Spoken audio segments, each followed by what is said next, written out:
Bismillahirrahmanirrahim. Assalamualaikum warahmatullahi wabarakatuh. Alhamdulillahirabbil alamin. Wassalatu wassalamu ala asyrofil anbiya'i wal mursalin sayyidina Muhammad wa ala alihi washabbihi ajma'in. Amma ba'du. Yang terhormat Bapak Ibu Guru SMA 2 Pamekasan. Alhamdulillah, mari kita panjatkan puji syukur kehadirat Allah Subhanahu wa taala karena pada kesempatan kali ini CGP Angkatan 5 atas nama Ibu Febi CGP Angkatan 7 atas nama Raden Ajeng Febiati Handayani SPD akan mendiseminasikan budaya positif modul 1.4. Saya sebagai moderator, ya, Ibu Yuni Maharani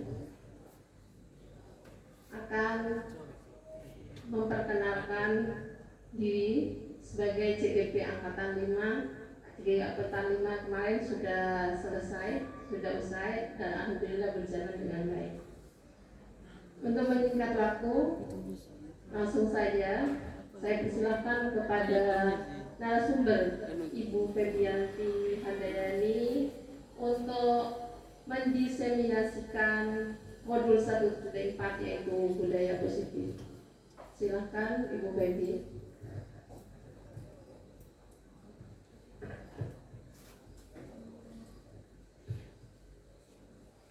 Bismillahirrahmanirrahim. Assalamualaikum warahmatullahi wabarakatuh.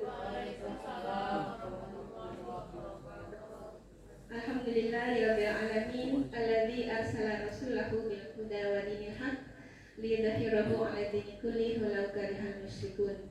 Allahumma shalli wa sallim ala sayyidina Muhammad wa ala alihi wa man tabi'ahu bi ihsani ila yaumiddin. Bapak Ibu guru hebat semada yang saya hormati, dan juga rekan-rekan di sini belum hadir BK dan BU ya. Mudah-mudahan sebentar lagi juga bisa menghadiri. Marilah kita panjatkan puji syukur kehadirat Allah Subhanahu wa taala yang telah memberikan rahmatnya kepada kita semua sehingga pada pagi hari ini kita diberikan kesehatan sehingga dapat menghadiri acara atau menghadiri undangan dari saya pribadi, yaitu acara diseminasi tentang budaya positif. Salawat dan salam kita curah limpahkan pada junjungan kita Nabi besar Muhammad SAW yang membawa kita mengenalkan kepada Islam, dan mudah-mudahan kelak di yaumul kiamah kita mendapatkan syafaat dari beliau. Amin ya rabbal alamin. Pertama-tama saya juga yang kedua ya, saya mengaturkan banyak terima kasih atas waktu yang sudah diluangkan pada hari ini untuk menghadiri diseminasi saya. Mungkin saya awali dengan pantun karena sudah kebiasaan kita berpantun ya Bapak ya, karena ketiga itu. Pagi-pagi minum kopi ditemani biskuit kongguan. Pagi ini bersama rekan-rekan Besti, diseminasi ini ku persembahkan. Selamat cakepnya. Terima kasih Bapak Ibu. Ya, mudah-mudahan bisa fokus semua 1 jam ke depan. Mudah-mudahan bisa memberikan ini pengajar praktik saya dan fasilitator saya Bapak Ibu. Kemudian pembahasan saya ya, ada 5, yaitu nanti disiplin positif, kebutuhan dasar, keyakinan kelas, posisi kontrol, dan segitiga restitusi.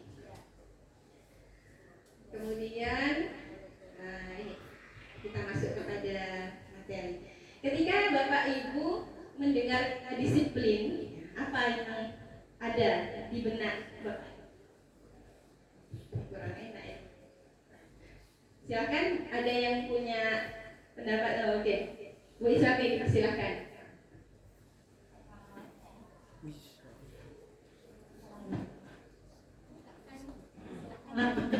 Ya, Kalau disiplin itu biasanya dianggap sesuatu yang aturan itu dilaksanakan.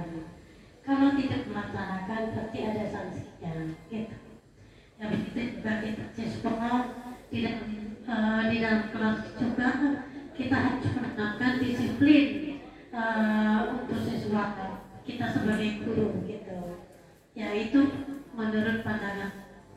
Ya disiplin itu sebenarnya luas artinya itu. Mungkin ada Bapak Ibu yang lainnya? Saya Bu. Iya, silakan juga Mbak ya, Pak. Oh ya, terima kasih Bu Febi. Nama saya Bapak Siddiq Hidayat. Saya juga CKP Angkatan 5. Terima kasih atas waktunya. Kalau bicara tentang disiplin, bayangan kita pasti adalah sesuatu aturan yang berlaku dalam suatu instansi gitu, disiplin dan harus ditaati gitu. Dan ini terbayang kalau disiplin itu harus ada aturan yang jelas. Kalau tidak mengikuti aturan itu mesti ada hukuman di situ. Mungkin itu yang bisa saya sampaikan. Terima kasih Bu Romi. Terima kasih Pak Siddiq atas tanggapannya. Saya langsung ya Bu Yuni ya, biar kedua arah. Baik dari Bu Iswarni ataupun dari Pak Siddiq tadi sudah sedikit memberikan penjelasan atau tanggapan. Pak Cuy tadi ada mau ngapain juga? Silakan. Terima kasih. Nama saya bukan Pak Coy. Nama saya Hurianto. Tapi apalah arti sebuah nama. Terima kasih waktunya yang diberikan pada saya. Jadi kalau kata disiplin ini yang terbayang bagi saya itu sesuatu yang menegangkan gitu. Itu aja, terima kasih. Baik, kasih Pak Huryanto, Bu Iswarni dan Pak Siddiq ya. Jadi yang terbayang cara disiplin itu adalah kalau Pak Siddiq tadi aturan ya kata Bu Iswarni, kaitannya dengan aturan, mentaati aturan, kemudian jika tidak mengikuti aturan maka ada hukuman gitu. Sehingga menegangkan menurut Pak Huryanto. Gitu ya Pak ya. Kalau nggak tegang nggak enak Bu. Iya. Rekod ya Pak ya. Baik, itu mungkin yang kita pahami semua seperti itu. Makna disiplin itu saat ini yang kita pahami kan seperti itu. Sehingga disiplin ini untuk menjadikan disiplin sepertinya memang membutuhkan usaha yang cukup menegangkan yang pada akhirnya ujungnya mungkin nanti orang yang ingin membuat kita disiplin seperti misalkan tatib ya, mungkin akan menjadi musuh bagi siswa kalau di sekolah. Benar nggak sih? Jadi guru-guru tatib itu lebih ditakuti oleh oleh siswa. Kayak misal saya dulu pernah di tatib, kalau sudah ada Bu Habi langsung lari-lari sehingga takut dikoreksi mana yang salah dari sikapnya atau apa yang kurang begitu. Nah, sehingga menegangkan seperti kata Pak Huryanto. Baik, ini yang kami dapatkan di modul 1.1 ya, bahwa makna disiplin itu sebenarnya adalah kontrol diri gitu ya. Kontrol diri, belajar mengontrol diri dengan menggali potensi yang ada pada diri kita ya, pada diri murid juga berarti, agar tercapai suatu tujuan ya, yaitu sesuatu yang menjadi seseorang yang kita inginkan berdasarkan nilai-nilai yang kita hargai atau nilai-nilai kebajikan universal. Dan motivasinya itu adalah motivasi internal atau intrinsik gitu. Nah, jadi yang ingin kita raih adalah di sini kan adalah disiplin yang kognitif ya. Sehingga nanti bagaimana menjadikan siswa-siswa kita ini memiliki meyakini bahwa ada nilai-nilai kebajikan yang diyakini yang ingin kemudian dilakukan oleh dirinya sehingga menjadi sesuatu yang mulia. Nah, sehingga nanti tidak masalah aturan. Nah, itu mungkin nanti adalah konsekuensi yang mungkin sudah disiapkan, akan tetapi kontrol dirinya itu yang harus kita kemudian lebih diupayakan untuk ada di dalam siswa itu. Nah, Sebagai pendidik, maka tujuan kita adalah anak yang memiliki diri, ya, sehingga mereka bisa dengan mengajar nilai-nilai kebajikan universal.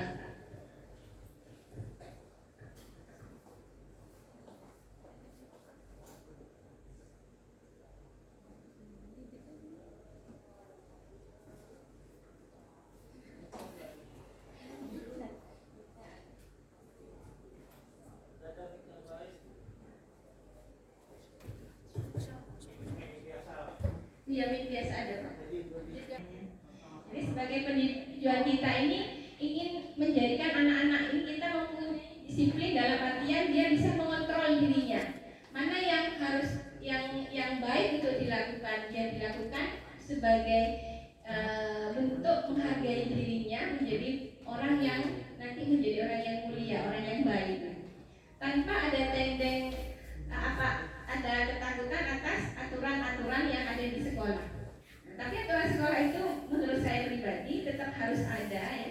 Tapi ketika nanti di dalam pembelajaran di kelas, ketika terjadi sesuatu yang mungkin ada sikap-sikap siswa yang kurang berkenan atau tidak semestinya, maka disitulah nanti kita bisa melakukan nanti ya ada keyakinan kelas dan restitusi yang bisa kita lakukan.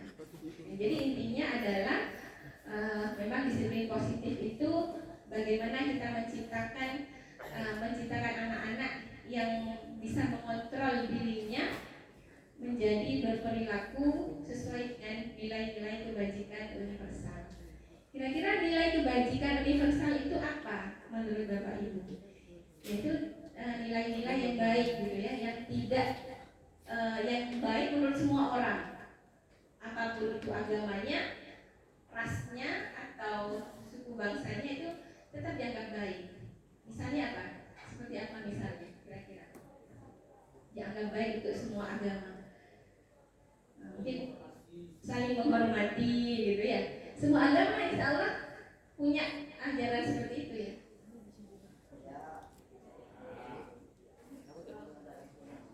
Ya, nilai saling menghargai. Apa kira-kira lagi?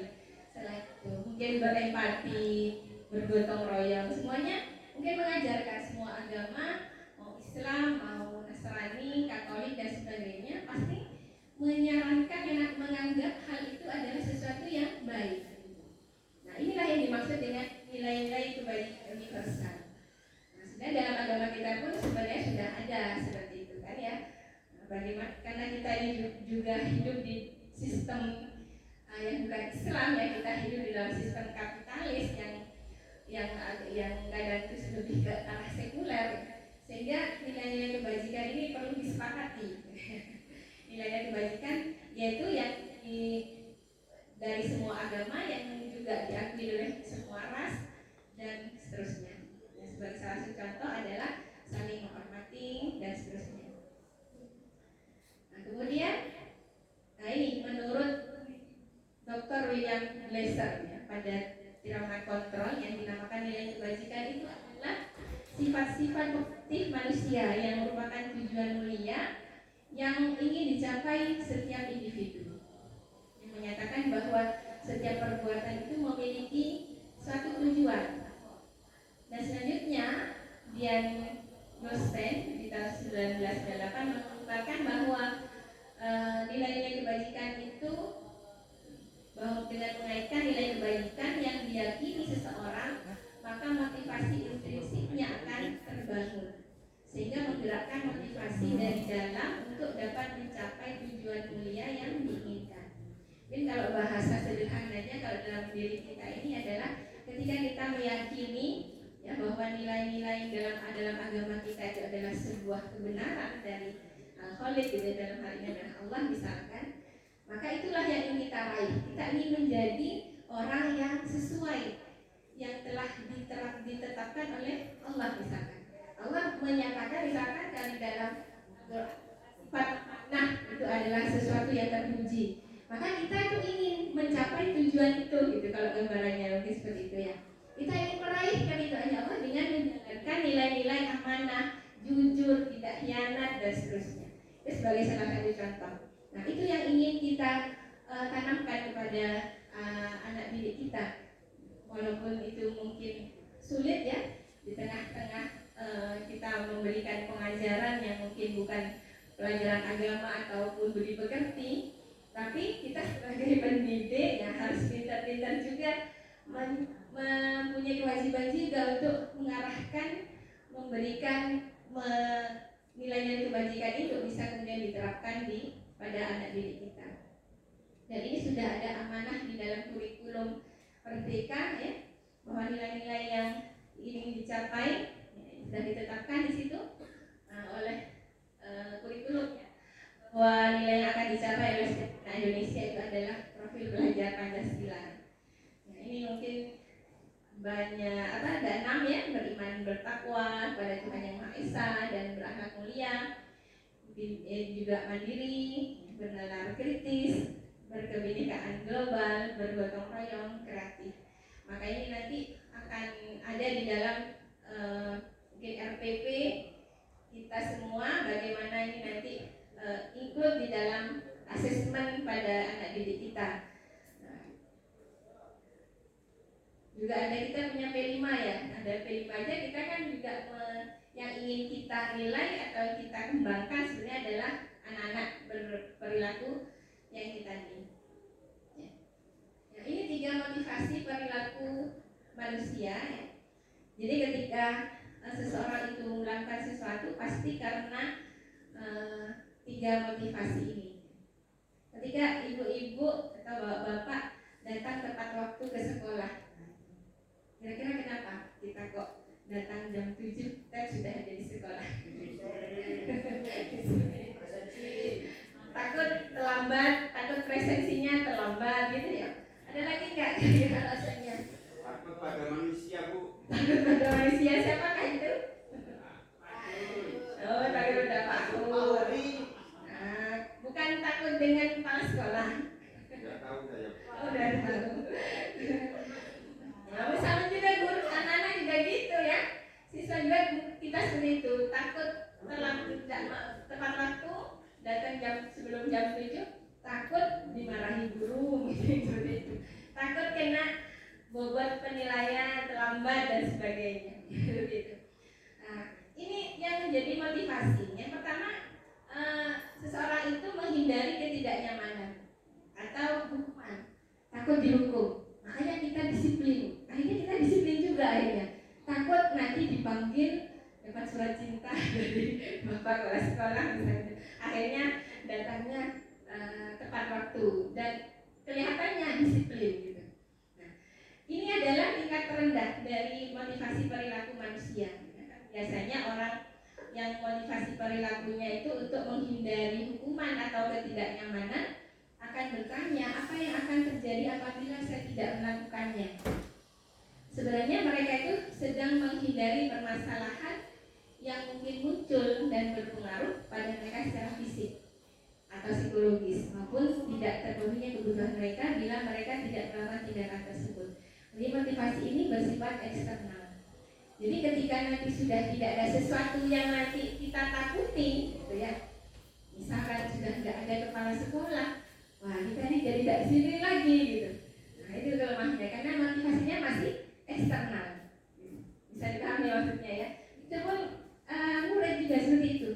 Kalau disiplinnya dia tepat waktunya hanya karena takut sama guru, nah ketika guru itu tidak ada, maka dia kembali lagi tidak disiplin. Nah ini belum bisa dikatakan sebagai disiplin positif. Disiplin positif itu nanti bersifat intrinsik, harus dari dalam diri. Jadi mau ada hukuman atau ada penghargaan nanti, dia tetap menjalankan nilai-nilai yang dia yakini itu ada sesuatu hal yang begitu. Kemudian yang kedua, untuk mendapatkan imbalan atau penghargaan dari orang lain. Nah, jadi terok lemah misalnya, terok lemah. Jadi datangnya tepat waktu karena ingin dipuji oleh rekan sejawat ataupun bahkan murid, misalkan ingin dipuji oleh atasan kita, misalkan seperti itu. Ini satu tingkat di atas motivasi yang pertama ya. Ini orang berperilaku untuk imbalan atau penghargaan dari orang lain. Jadi disiplinnya itu karena ingin dapat imbalan. Orang dengan motivasi ini akan bertanya, apa yang akan saya dapatkan apabila saya melakukannya? Mereka melakukan sebuah tindakan untuk mendapatkan pujian dari orang lain ya, yang menurut mereka itu penting dan mereka letakkan dalam dunia berkualitas mereka atau yang berpengaruh bagi mereka. Mereka juga melakukan sesuatu untuk mendapatkan hadiah, pengakuan atau imbalan, dan motivasi ini bersifat eksternal. Dan apabila nanti sudah tidak ada hadiah atau penghargaan, maka kembali lagi kepada semula. Jadi disiplin, tidak bisa disiplin, tidak bisa mengontrol diri sebagaimana yang seharusnya. Lalu bagaimana yang ketiga? Jadi seorang berperilaku itu, ini yang ketiga, untuk menjadi orang yang mereka inginkan, dan menghargai diri sendiri dengan nilai-nilai yang mereka percaya. Nilai-nilai yang mereka percaya ini maksudnya nilai kebajikan universal itu tadi. Kalau kita meyakini jujur, tepat waktu itu adalah nilai-nilai yang baik, dan kita menginginkan diri kita menjadi orang yang seperti itu berarti motivasinya bukanlah eksternal. Jadi mau ada dapat penghargaan ataukah nanti ada hukuman, tetap dia akan melakukan nilai yang dia yakini itu adalah sesuatu yang mulia. Nah inilah yang ingin kita tanamkan kepada anak didik kita di kelas. Oleh karena itu nanti ada prakteknya gitu. Mudah-mudahan di sini ada yang wali kelas, dari sini ya. Nah, diharapkan nanti setelah ini wali kelas itu melakukan aktivitas seperti nanti yang saya lakukan ini, sehingga menjadikan budaya positif itu ada di sekolah kita. Semakin banyak wali kelas yang nanti memiliki keyakinan kelas, mempunyai nilai-nilai yang diyakini itu adalah sebuah kebajikan yang harus diwujudkan dalam diri anak, mudah-mudahan di sekolah kita semakin aman. Maksudnya adalah semakin banyak kelas yang mempunyai keyakinan kelas, mudah-mudahan semakin sedikit hal-hal yang tidak kita inginkan, gitu ya. Pelanggaran-pelanggaran mudah-mudahan semakin berkurang. Nah ini keyakinan kelas, kebutuhan dasar manusia. Gak muncul ini ya gambar, karena ini terhubung wifi. Apa?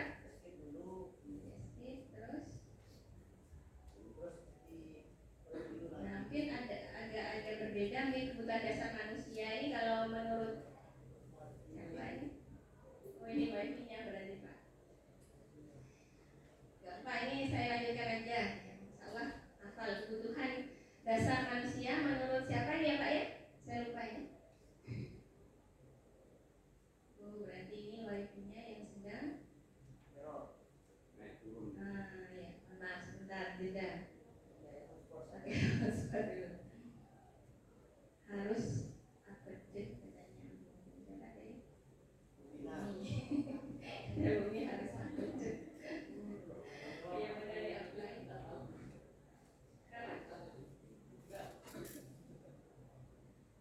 lama ini. Iya ada PDF-nya. Saya PDF aja ya. Kalau ada videonya jangan. Ada videonya saya nanti terpisah. Berarti dulu.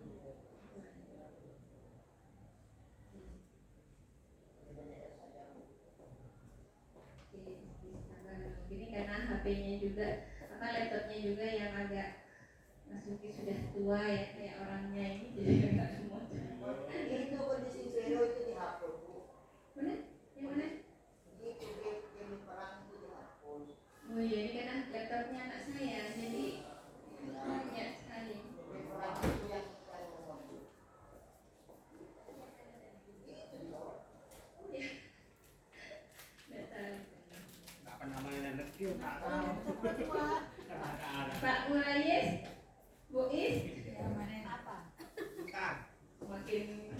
belakang. Bagian di belakang. Ya.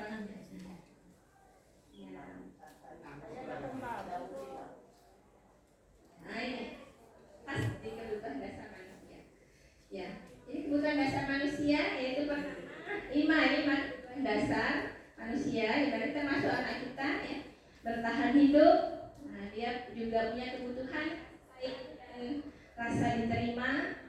Dia juga pengen, yang namanya manusia itu pengen punya kebebasan, ingin kesenangan dan punya penguasaan atau punya power gitu ya. Nah, setiap anak didik juga menginginkan memiliki ini yang kita tidak boleh lupakan ya Bapak Ibu. Nah, kadang anak kita bersikap mungkin menurut kita tidak disiplin, tapi sebenarnya dia menginginkan sesuatu, ingin memenuhi kebutuhan dasarnya. Misalkan dia nyanyi-nyanyi di kelas, misalkan mengganggu temannya, suaranya ngebas kayak anak saya ya, Ijong ya, mungkin di sini Bu Nufus juga pernah ngajar di kelas saya. Suaranya Ijong itu kan ngebas gitu ya. Jadi ketika dia bicara banyak saja sudah berisik, bikin kelas itu jadi gak nyaman. Nah, ini juga jadi tuh Mas Ijong. Tapi Mas Ijong itu sebenarnya dia kebutuhannya adalah kesenangan dia ingin senang kalau misalkan dia nyanyi, atau kadang jahilin temannya itu merupakan kesenangan juga tersendiri gitu. Nah ini yang mungkin nanti kita membantu anak kita untuk menjadi anak yang kemudian diterima di kelasnya kembali gitu. Jangan sampai kemudian karena di kelas itu yang nggak suka biasanya marah gitu, marah kepada Ijo dan akhirnya adu mulut, akhirnya dan jadi konflik di dalam kelas. Akhirnya dikenal lagi sebagai anak yang nakal di kelas. Sirajul muluk, Sirajul muluk, iya Bu ya kan? Dia kan suaranya besar. Dia kalau ngomen temennya itu pedes gitu kan kalau ngomongnya itu lama. Suaranya besar. Dan nggak mau berhenti kalau sudah ngomong itu. Jadi temannya merasa nggak nyaman. Nah, akhirnya adu mulut. Nah itu terjadi di kelas saya. Makanya saya kemudian lakukan restitusi untuk Mas Ijong. Nanti saya tampilkan contohnya. Untuk supaya terjadi disiplin positif kepada anak yang bisa kita lakukan secara mungkin hal kecil yang bisa kita lakukan itu adalah dengan melakukan keyakinan kelas. Nah, bagaimana apa keyakinan kelas itu? Ya, keyakinan kelas itu bersifat lebih abstrak daripada peraturan di sekolah. Kalau di sekolah kan sudah ada tata tertib perintahnya apa, yang dilarang apa, bahkan dengan bobot pelanggarannya bagaimana. Itu kan terperinci. Namun kalau keyakinan kelas ini nanti lebih abstrak ya. Yang kemudian menjadi pernyataan-pernyataan yang diyakini oleh anak-anak sebagai sesuatu yang baik, yang mereka harus bisa menjadi nilai-nilai itu, yang harus bisa menerapkan nilai-nilai itu di kelas mereka, gitu. Nah, inilah yang kemudian sehingga nanti keyakinan kelas ini pernyataan-pernyataannya tidak boleh terlalu banyak supaya nanti mudah dipahami. Misalkan kalau di kelas saya, nanti saya coba kasih lihat untuk di kelas saya. Kemudian semua warga kelas ini harus berkontribusi ya di dalam pembuatan keyakinan kelas. Jadi nanti pembentukan keyakinan kelas itu memang diawali dengan diskusi dulu, mengajak anak-anak untuk menilai mereka ingin seperti apa yang membuat mereka nyaman di kelas, nilai apa yang mereka anggap sesuatu yang baik, yang mulia gitu ya, sehingga mereka nanti merasa nyaman ada di dalam kelas. Dan ketika itu sudah diyakini, maka nanti ketika siswa keluar dari apa yang mereka yakini, kita mudah untuk mengembalikan mereka ke dalam posisi yang seharusnya yang sudah mereka yakini gitu. Nah ini kesepakatan kelas saya. Sebelumnya ada video proses pengambilan keyakinan kelas itu. Mudah-mudahan bisa di-setel videonya.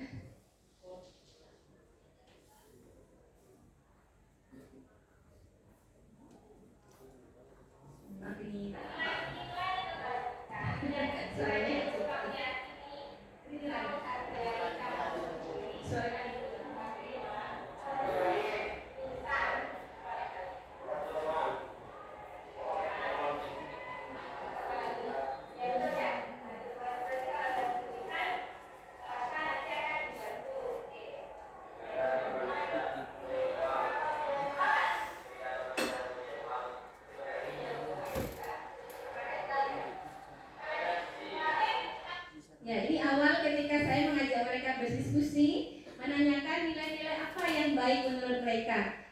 mereka miliki dalam diri mereka, gitu.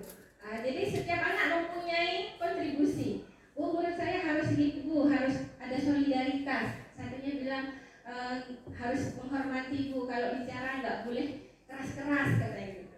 Jadi hasilnya seperti yang saya nanti sampaikan dari kelas saya. Nah, setelah saya kasih masukan seperti itu, maka mereka mencantumkan apa yang mereka yakini di dalam di kertas, kemudian mereka tempel, gitu ya. Jadi ini mungkin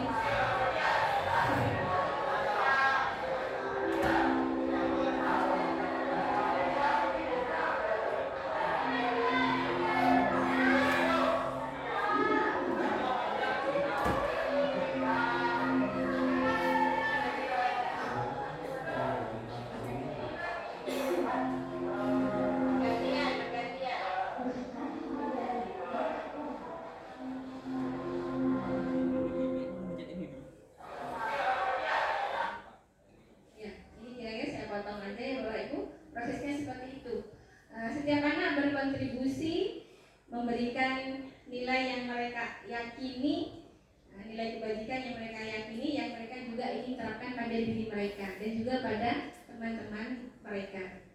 Kembali kepada PPT tadi. Nah, inilah hasil kesepakatan kelas kami. Kesepakatan kelas 10 MIPA 4. 1.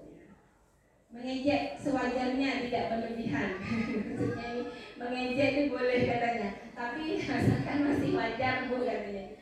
Mungkin dalam artian mereka itu ingin apa ya, guyon gitu ya. Sebenarnya itu mereka ingin mengatakan guyon lah ya. Kemudian katanya diperbolehkan minta izin ke kamar mandi. Nah, mempunyai solidaritas, dilarang cepu, tetap solidaritas, saling membantu, tidak menyela omongan guru. Ini saya rangkum dari yang sudah anak tempelkan di depan tadi, gitu. Nah, ini saya rangkum ada sekitar yang senada ini seperti ini. Kita kelompokkan, kita kumpulkan dulu yang senada. Ini ada 17.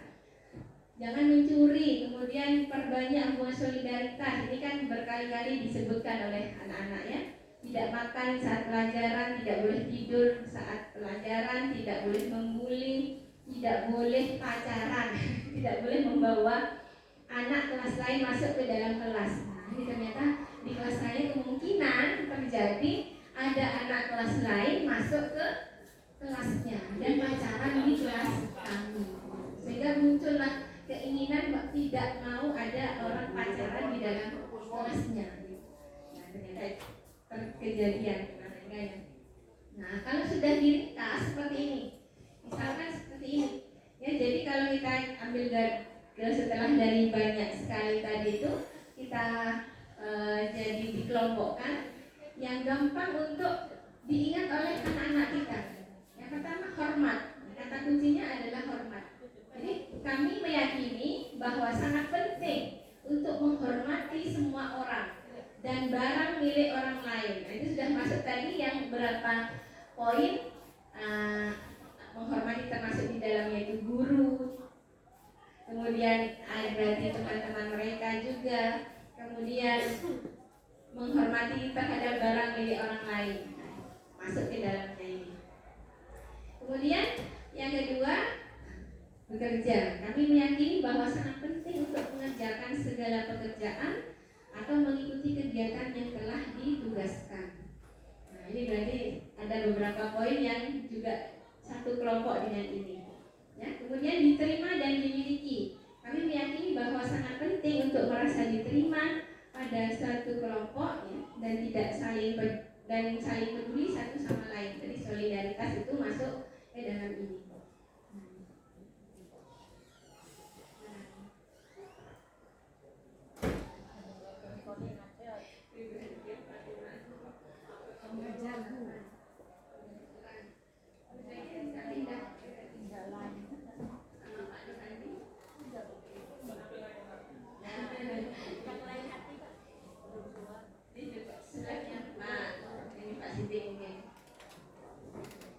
Bu Lutfi bisa duduk di depan juga. Oh iya, pasti ya. Belum ada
rugi sekali orang tua kita, orang tua dari siswa itu jikalau disiplin yang sudah ditanamkan di rumah terjadi obrak-abrik atau malah siswa itu sebaliknya menjadi hancur tata krama atau disiplin yang sudah dilakukan, yang sudah diajarkan dengan susah payah dengan orang tua siswa. Nah, yang saya tanyakan, yang fenomena yang terjadi di sekolah, mungkin kalau kata disiplin itu sikap yang selalu dipunyai siswa, saya rasa aman saja dan tidak ada kita akan aman-aman dan enjoy dalam melaksanakan tugas sebagai pendidik. Nah, kira-kira menurut Ibu Febi bagaimana caranya untuk menuju siswa bersikap disiplin jikalau siswa itu di rumah saja sudah broken home, tidak memiliki disiplin sama sekali. Terima kasih. Ya, terima kasih Bu Zakia. Ini juga permasalahan kita bersama itu ya. Karena kondisi siswa itu yang berbeda-beda seperti yang dikatakan Bu Zakia. Ada yang sudah dari rumah tertanam baik disiplinnya karena mungkin orang tuanya betul-betul memperhatikan pendidikan anak, akhlaknya diperhatikan. Tetapi ada juga kondisi siswa kita yang broken home, sehingga pendidikan itu yang seharusnya menjadi tugas utama dari orang tua di rumah akhirnya tidak didapatkan. Mereka mendapatkannya dari luar, tidak ada kedekatan dengan orang tua, sehingga menjadi mungkin dalam tanda kutip liar ketika di sekolah akhirnya terbawa dan mempengaruhi kepada yang lain, dan akhirnya semakin kacau lah kelas kita ya. Bisa kita bayangkan itu betapa kita yang kesulitan gitu ya, mau memulai pelajaran juga saya rasakan memulai pelajaran tapi masih belum bisa tenang gitu. Nah, itu sebagai seorang pendidik yang pertama yang harus kita tanamkan bahwa kita adalah seorang pendidik. Nah, yang pendidik itu adalah menuntun. Tugas kita adalah wilayah di sekolah. Memang mendidik anak, menanamkan disiplin positif atau kalau dalam agama kita itu adalah akhlak gitu ya. Mungkin bahasanya kita dalam pandangan Islam itu akhlak ya. Di sini adalah disiplin positif. Ini bukan tugas kita sendiri. Akan berat sekali kalau tugas ini hanya ditimpakan kepada guru. Tapi memang harus ada kolaborasi ya antara orang tua, guru ya, dengan ketika di sekolah itu berarti guru yang menangani siswa, kemudian ketika kembali ke rumah maka kontrol dari orang tua itu juga yang dibutuhkan. Lalu bagaimana ketika menghadapi anak-anak yang seperti tadi ya Zakia? Ya. Secara praktis yang bisa dilakukan ya tetap seperti ini Bu. Ya, jadi kita di dalam kelas kita selama di sekolah anak kita itu harus bisa diatur dengan adanya tata tertib. Yang kedua, secara lebih kecil lagi di kelas kita supaya tidak terjadi hal-hal yang tadi keliaran mereka itu, mereka harus meyakini ini. Keyakinan kelas itu saling menghormati. Setiap yang ada di anggota kelas itu, baik guru ataupun murid harus saling menghormati dan menghargai. Jadi ketika nanti ada permasalahan, misalkan dia ngobrak-abrik tempat duduk misalkan atau mengganggu temannya, nah kita bisa panggil mereka. Makanya nanti ada satu lagi yang secara praktis bisa dilakukan, itu adalah restitusi ya. Nah, nanti kalau sampai ke sini kita akan melakukan restitusi, bagaimana mengajak siswa berdiskusi apakah betul apa yang dilakukan dia. Kita mengajak mereka berdiskusi introspeksi diri gitu ya. Jadi nanti materinya adalah restitusi. Dengan restitusi itu nanti anak-anak bisa menyadari kembali, dikembalikan lagi kepada keyakinan kelasnya. Bukankah kita sudah memiliki keyakinan kelas yang menyatakan bahwa anak-anak, makanya ini harus kita tempel ya. Tapi di kelas saya belum ditempel Pak. Belum sempat nempel. Mungkin yang ada ini di kelasnya, saya lihat itu di kelasnya Bu Eva kalau nggak salah ya. Kelasnya Bu ini sudah ada nggak ditempel di kelas? Nah, oke, nanti kita setelah meyakini ini kita tempel sehingga ini mungkin akan menjadi nilai-nilai yang harus dimiliki oleh setiap anggota di kelas. Sehingga ketika anak kita misalkan menunjukkan sikap-sikap yang di luar keyakinan kelas, kita bisa panggil dengan cara berdiskusi. Bukankah kita sudah meyakini bahwa ini menjadi nilai yang harus kita hargai dan kita percaya? Ini adalah sesuatu yang baik, maka seperti itu lagi. Kalau nggak mempan juga, ya berarti kembali kepada posisi kontrol nanti akan saya jelaskan setelah ini. Berlanjut Bu ya, karena materi belum selesai. Oke. Ini ada sebuah pertanyaan. Iva kurang menguasai pelajaran matematika sehingga pada saat pelajaran berlangsung dia lebih banyak diam menggambar pelajarannya. Pada saat guru matematika Pak Seno menanyakan pertanyaan, Iva menjadi gugup dan tidak sengaja menjatuhkan tasnya dari kursi. Tiba-tiba menjadi gagap dan saat berupaya menjawab. Nah, seluruh kelas akhirnya tertawa melihat perilaku Iva yang tergagap tersebut. Dan Pak Seno pada saat itu membiarkan teman-teman Iva menertawakannya dan malu luar biasa. Malahan Iva disuruh maju ke depan dan berdiri kelas hidupnya karena tidak bisa menjawab pertanyaan Pak Sino, dan kelas semakin ramai gaduh. Anak-anak tertawa melihat Iva di depan kelas memegang ujung hidungnya.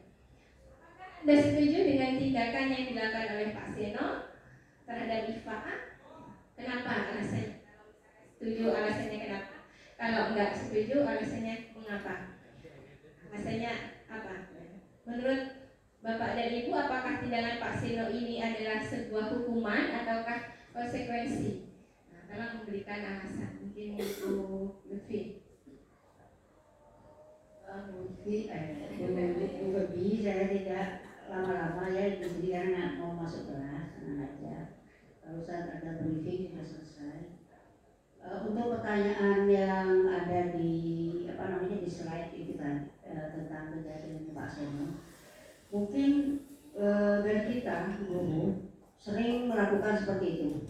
Ya, bukan sering, kadang kala tidak sering, tapi maksudnya sering itu selalu ya. Tapi ini sekali waktu kita ada seperti itu. Kalau yang dilakukan Pak Seno seperti ini, misalnya seperti Ivan tadi tidak menguasai ya keadaan siswa itu, karena memang siswa itu tidak menguasai terhadap matematika itu, kemudian langsung memberikan pertanyaan hingga anaknya bisa artikan dan sebagainya. Kalau seperti itu, apalagi anak-anak itu si Ivan tadi disuruh maju di depan kelas, walaupun itu adalah temannya sendiri, tapi kalau seperti itu saya kira juga mempengaruhi karakter siswa itu sendiri, menjadi malu, tidak enak dan sebagainya, sehingga anak tersebut rasa percaya kurang dirinya hilang sama sekali. Tidak setuju, dan saya Bu Febi, saya sendiri sering melakukan seperti itu. Kalau misalnya saya menerangkan di depan kelas, kemudian anak itu sibuk dengan ngomongnya sendiri, pekerjaannya sendiri, langsung saya kembalikan ke siswa menanyakan apa yang saya terangkan tadi, misalnya anak itu kelagapan, misalnya seperti itu. Tapi hukuman saya tidak seperti itu. Saya ingatkan lagi, harus konsentrasi mendengarkan apa yang diberikan guru, kemudian pertanyaan sehingga bisa menjawab, sehingga anak tersebut tidak merasa dirinya menyalahkan dirinya sendiri, tapi kepercayaan dirinya masih ada. Saya kira itu. Terima kasih. Terima kasih Bu. Ini kita beri plus Bu. Ini berikan. Kalau berarti ini berarti termasuk menghukum ya Bu ya. Nah ini yang harus kita hindarkan. Ya. Kita sudah bukan zamannya untuk lagi menjadi penghukum bagi anak. Baik. Materi berikutnya adalah hukuman, konsekuensi, dan restitusi. Ya Alhamdulillah jika banyak guru yang semacam itu, karena kejadian banyak sekali masih kejadian di beberapa sekolah, di media sosial kita mendapatkan berita bahwa anak diapakan gurunya gitu. Masih ada juga, bahkan mohon maaf ada yang sampai dilecehkan dan sebagainya. Ya itu kita hindarkan ya. Ini yang punya hukuman yang dilakukan Pak Seno itu ketika tadi anggaplah mempermalukan IFA di dalam kelas tadi itu termasuk adalah hukuman. Yang karena dikatakan hukuman karena tidak berencana atau tiba-tiba diperlakukan justru tunjuk hidung sehingga makin ramai lah yang namanya kelas itu. Ya. Jadi anak tidak dilibatkan, artinya tidak dimintai persetujuan akan diperlakukan seperti itu. Dan sifatnya adalah satu arah. Jadi hanya dari guru saja yang memberikan hukuman tanpa anak itu sebenarnya suka nggak diperlakukan seperti itu. Kalau kita kembali kepada keyakinan kelas tadi, ketika nanti guru misalkan yang tidak menghormati siswa bisa mengingatkan gurunya. Bukankah kita punya keyakinan kelas bahwa kita saling menghargai? Mungkin dengan bahasanya nanti tentu yang lebih bijak ya kalau murid mengingatkan gurunya. Atau guru kemudian memperlakukan siswanya juga seharusnya menghormati ketika kita keyakinan kelas. Makanya keyakinan kelas itu harus kita tempel sehingga semua yang ada di dalam kelas itu akan merasa aman dan nyaman. Tidak ada lagi pembulian dari teman-temannya. Kemudian guru juga tidak bisa mungkin memberikan hukuman sebagaimana dilakukan oleh Pak Seno tadi. Ya, apalagi memberikan hukuman fisik. Guru matematika, Bu Febi misalkan, pasal pelajarannya siswanya nggak bisa, siswanya disuruh lari lapangan 10 kali. Itu kan nggak ada hubungannya dengan pelajaran. Itu dikatakan sebagai hukuman. Jadi hukuman itu adalah yang tiba-tiba dan tidak sesuai, yang tidak dibicarakan sebelumnya dengan tidak disepakati dulu sebelumnya oleh siswa, dan itu biasanya menyakitkan siswa seperti yang katanya Bu Lutfi tadi, melukai harga dirinya. Nah seperti itu. Lalu apa yang kita dapatkan ketika kita menghukum anak itu? Apakah anak itu akan menjadi disiplin? Tidak, dia menjadi orang yang gagal, merasa dirinya adalah gagal, semakin gagal. Akhirnya kalau tidak didampingi terus anak itu akan semakin kedepannya akan semakin orang yang menunjukkan jati dirinya dengan cara-cara yang salah gitu. Gitu. Nah, berbeda dengan konsekuensi. Jadi kalau konsekuensi berbeda Ibu ya. Jadi konsekuensi itu adalah disiplin dalam bentuk konsekuensi itu sudah terencana. Misalkan sudah ada kesepakatan dan seperti itu. Nah, kalau misalkan sekolah ini ada tata tertib kan sudah dipelajari, ditandatangani dan berarti disepakati kan begitu. Jadi ketika nanti anak melakukan sebuah sesuatu sikap yang di luar yang diharapkan, maka ada konsekuensi berupa tata tertib. Ini menjadi suatu hal yang lumrah. Tapi kan tidak dihukum sebagaimana yang tadi dilakukan oleh Pak Seno gitu. Dan ini jauh lebih baik dibandingkan mendapatkan hukuman. Nah, pada konsekuensi murid dibuat tidak nyaman dalam waktu yang pendek. Ya tetap tidak mainan konsekuensi. Misalkan kamu lambat selama 10 menit, maka nanti 10 menit diberi konsekuensi, kamu akan menambah 10 menit di akhir pembelajaran. Memang nggak nyumpuk temannya istirahat, saya sendiri Bu ya. Itu konsekuensinya begitu kalau misalkan terlambat tidak mengikuti pelajaran, apalagi nggak ikutnya karena sengaja misalnya lari dari pelajaran, itu konsekuensi. Tidak melukai harga diri anak, tetap kita menghargai anak kan kalau seperti itu. Ini cara yang lebih baik daripada memberikan hukuman. Nah, yang lebih baik lagi itu adalah proses restitusi. Jadi proses restitusi adalah proses menciptakan kondisi bagi murid untuk memperbaiki kesalahan mereka, sehingga mereka bisa kembali kepada kelompok mereka dengan karakter yang lebih kuat. Bisa juga diartikan restitusi itu adalah proses kolaboratif yang mengajarkan murid untuk mencari solusi untuk masalah mereka dan membantu murid berpikir tentang orang yang apa yang mereka inginkan dan bagaimana mereka memperlakukan orang lain. Jadi ketika siswa melakukan sebuah perilaku yang tidak disiplin, kita mengajak mereka berdiskusi, apa benar yang kamu lakukan itu, gitu ya. Mengajak mereka berdiskusi. Saya sudah melakukan restitusi, Bapak Ibu, mungkin saya loncati beberapa PPT yang mungkin kurang sempurna, tapi mungkin sedikit memberikan gambaran akan yang namanya restitusi. Ini biasanya mungkin dilakukan oleh BK ya, tapi kita sebagai guru harus bisa melakukan ini juga, restitusi. Mohon maaf ini suaranya juga kurang jelas, tapi salah nanti akan saya perjelas karena rekamannya yang kurang baik.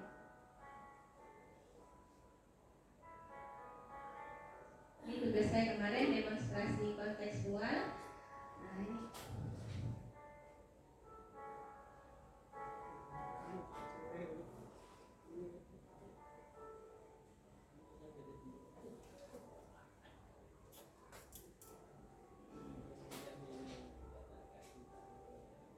ya, langkah langsung saya restitusi ya kan, tentunya juga mepet.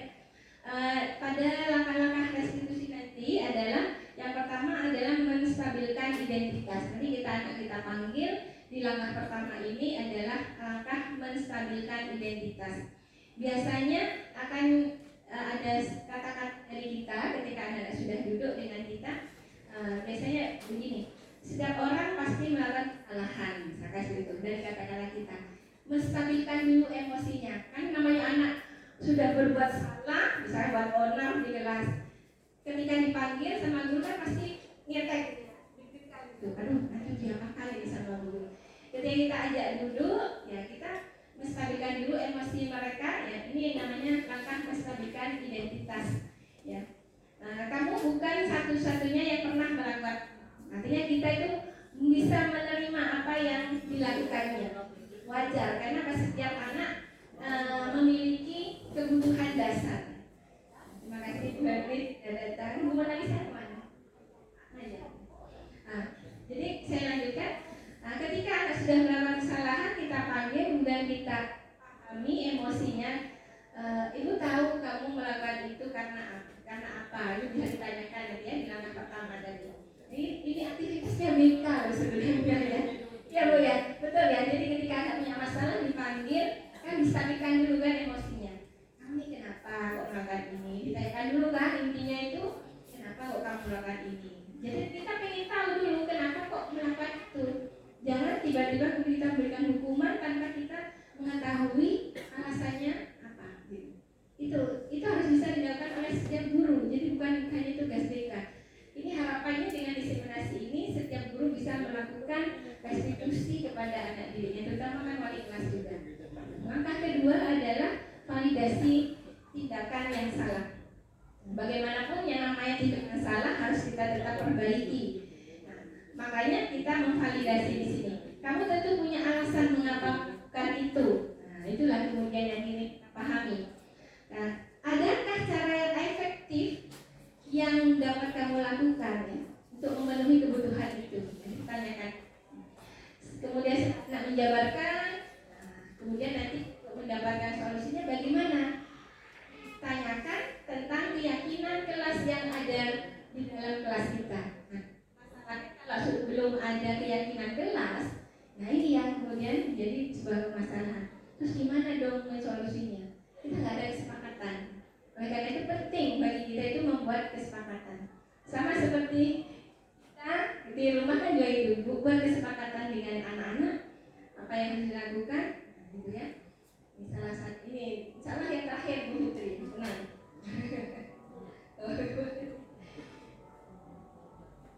Ya, sebentar lagi sebelum jam 10 saya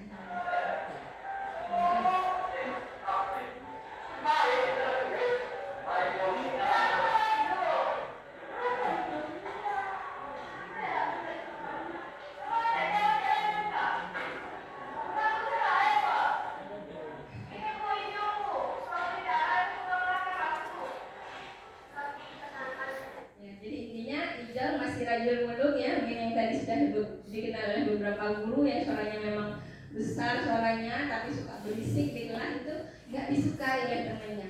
Mulai dari satu temannya, dua temannya, akhirnya hampir satu kelas nggak suka sama dia. Sehingga ini perlu dilakukan restitusi supaya apa?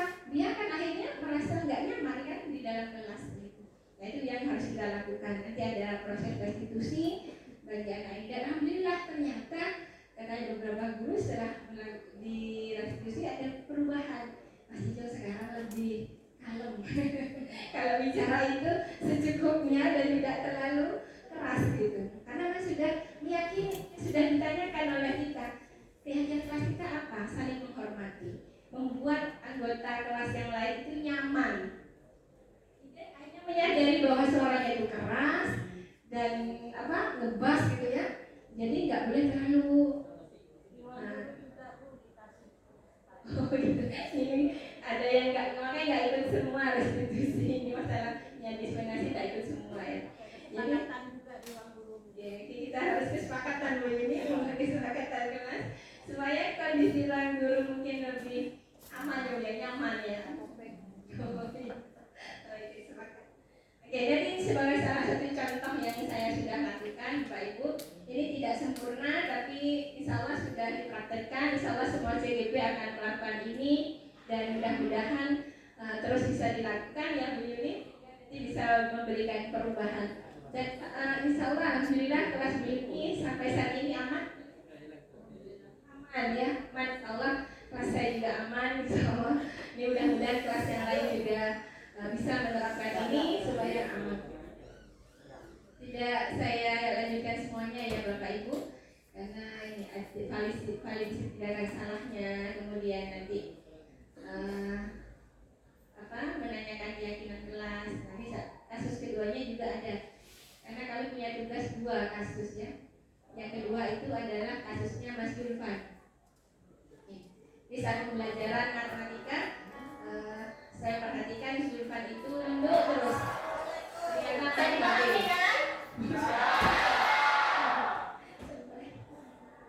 nah ini Mas Julfan, mungkin semua guru juga mengenalnya dengan siswa yang suka mantuk dan suka main HP di dalam kelas ya, bisa gitu ya. Ternyata sama semua guru semuanya kedua-duanya saya restitusi dan masih dalam pantauan. Dan jangan diharap sekali restitusi langsung aman. Yang namanya manusia ya Bu ya, tempatnya hilaf juga. Kita juga kadang kan suka hilaf, mungkin sering. Bisa juga begitu. Jadi yang kita tidak inginkan, yang siswa ini kemudian menjadi tidak nyaman di kelasnya. Dia harus tetap mempunyai hak yang sama dengan siswa untuk belajar, merasa aman dan nyaman di dalam kelasnya. Perlakukan dengan baik gitu. Kan kalau kita yang terlalu emosional, ya mungkin saat kita ingat, ya kita kan punya dosa-dosa masa lalu juga ya. Mungkin tanya Bu Lucy tadi, mungkin dulu kita masih seperti itu, ya udahlah, yang berlalu biarlah berlalu. Tataplah masa depan. Sekarang yang penting apakah kita menjadi lebih baik ya kepada siswa, itu yang menjadi PR kita bersama. Kita menginginkan siswa yang mempunyai disiplin positif, yang menghargai dirinya dengan harga diri yang baik. Mari kita bersama-sama wujudkan itu ya, mewujudkan anak-anak yang memiliki disiplin positif. Kira-kira bagaimana Bapak Ibu bisa mewujudkan hal itu di kelas kita masing-masing? Bu Iswarni?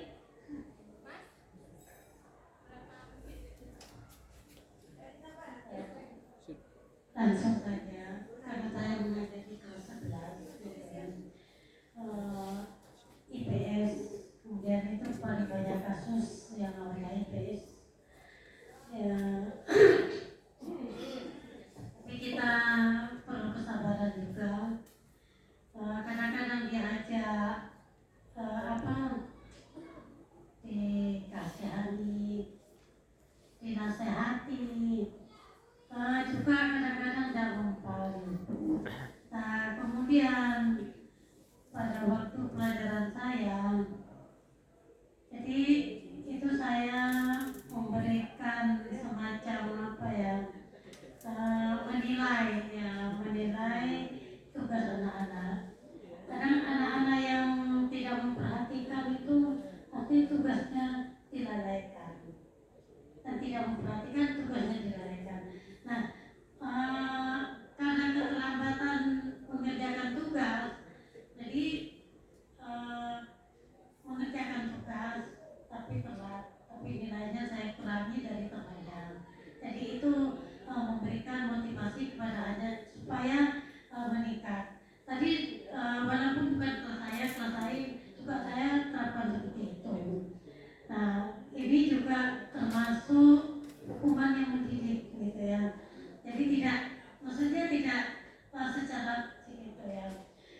Jadi anak-anak itu punya kesadaran seperti yang di P3. Ya bu ini saya mengerjakan tugas bu. Kita apa nilai kurangnya itu dikasih ya bagus lah. Nah di kelas saya memang belum saya terapkan kesepakatan kelas, tapi ada yang pertama saya terapkan dengan anak. Apabila sedang saya mengajar, HP dinonaktifkan, jangan main HP. Kalau tidak dikumpulkan saja, sudah gitu. Nah itu. Nah ini saya mau tanya, kesepakatan kelas ini hanya untuk wali kelas ya.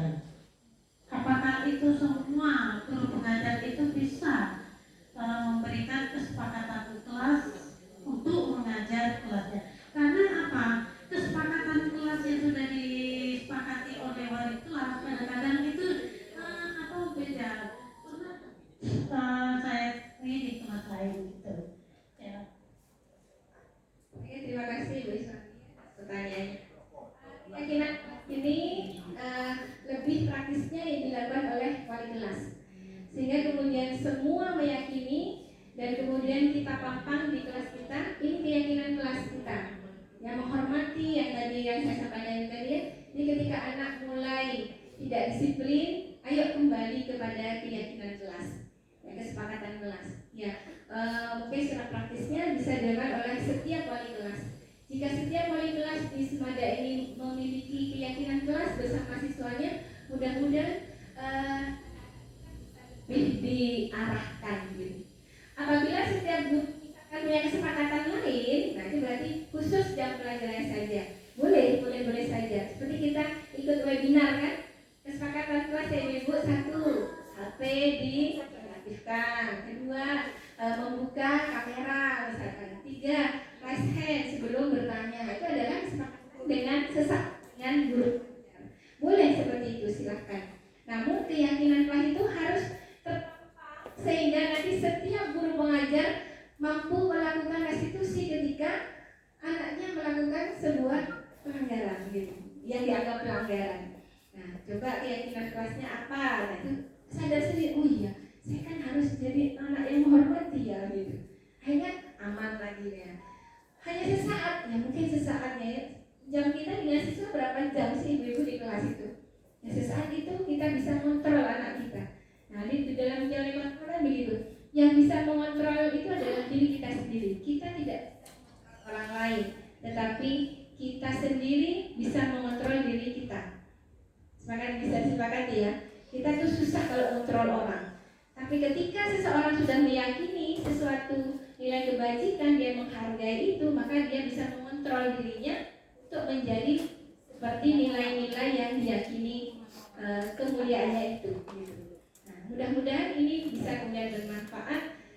Mudah-mudahan di kelasnya Bu Iswami juga bisa diterapkan. Memang ini membutuhkan sebuah keberanian, kesabaran. Makanya guru itu adalah orang tua ya, orang tua di sekolah. Maka posisi kita itu sama seperti orang tua. Kalau di dalam Al-Quran, kalau dalam hadis itu kan al-jannatu tahta aqdamal ummahat, bahwa surga di telapak kaki ibu, karena ibu itu adalah pendidik yang utama dan yang pertama dan utama. Kenapa luar biasa kesabarannya? Ya itulah kita guru. Setiap guru adalah bisa dikatakan ya pendidik ya, namanya juga bisa dikatakan kemuliaan yang ada pada seorang ibu juga ada pada guru. Nah, oleh karena itu mari kita bersama-sama untuk mewujudkan budaya positif ini secara mungkin dari diri kita sendiri dulu. Nah, mudah-mudahan dengan diseminasi ini menginspirasi Bapak Ibu guru di kelasnya untuk ada keyakinan kelas dan akhirnya nanti bisa melakukan restitusi sehingga disiplin positif ini akan membudaya di sekolah kita. Mungkin hari ini hanya 3 kelas, besok ada 5 kelas dan seterusnya, dan mudah-mudahan akan membudaya disiplin positif ini di sekolah kita, harapan kita semuanya. Mungkin itu dulu Bapak Ibu yang bisa saya sampaikan. Mungkin kalau ada diskusi lebih lagi bisa dilanjutkan di luar forum ini. Kurang dan lebihnya saya mohon maaf. Dan saya akhiri, wassalamualaikum warahmatullahi wabarakatuh. Ya, sebentar sedikit lagi, pantun lagi ya Bapak Ibu ya. Sedang pantun oleh CGP. Buah kelengkeng, buah tomat, manis kecut bernutrisi. Sesaat lagi bel istirahat, ku akhiri dengan senang hati. Wassalamualaikum warahmatullahi wabarakatuh. Demikianlah diseminasi dari Ibu Febi Yanti Handayani sebagai CGP Angkatan 7. Atau salah lagi Bu Febi. Ya. Semoga apa yang diseminasikan membawa kebermanfaatan bagi kita semua, khususnya di lingkungan semada dan umumnya di lingkungan masyarakat. Nantinya kita bisa mengimplementasikan kepada khususnya anak didik kita dan lebih luas lagi kepada teman sejawat dan kepada masyarakat di sekitar dan pada umumnya. Demikianlah acara hari ini untuk diseminasi budaya positif. Saya ucapkan terima kasih kepada Bapak Ibu guru yang bersedia hadir. Sekali lagi mohon maaf jika ada salah kata baik dari saya sebagai moderator dan dari Ibu Febi. Akhirul kalam, assalamualaikum warahmatullahi wabarakatuh. Waalaikumsalam warahmatullahi wabarakatuh.